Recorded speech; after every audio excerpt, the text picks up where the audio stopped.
ჟურნალისტი და ტელეწამყვანი ლევან ჩხაიძე ცოტა ხნის წინ ქაშვეთის ეკლესიიდან გამოასვენეს პროცესია ამ წუთებში მიმდინარეობს, მას საბურთალოს სასაფლაოზე დაკრძალავენ. სამოქალაქო პანაშვიდი დილიდან ქაშვეთის ეკლესიაში მიმდინარეობდა, მეგობრები, კოლეგები, ახლობლები თუ რიგითი მოქალაქეები ლევანს პატივს მიაგებდნენ. ოჯახს სამძიმარი გამოუცხადეს პოლიტიკოსებმა, ქაშვეთში მივიდნენ პრემიერი, მინისტრთა კაბინეტის წევრები და ოპოზიციისა და უმრავლესობის წარმომადგენლები. ლევან ჩხაიძე 33 წლის ასაკში 21 იანვარს გარდაიცვალა.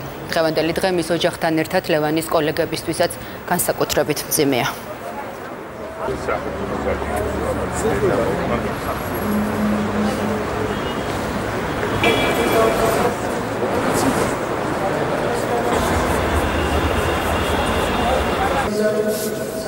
თითოეულ ჩვენგვარს ძალიან დაგვაკვირდება ჯაკო და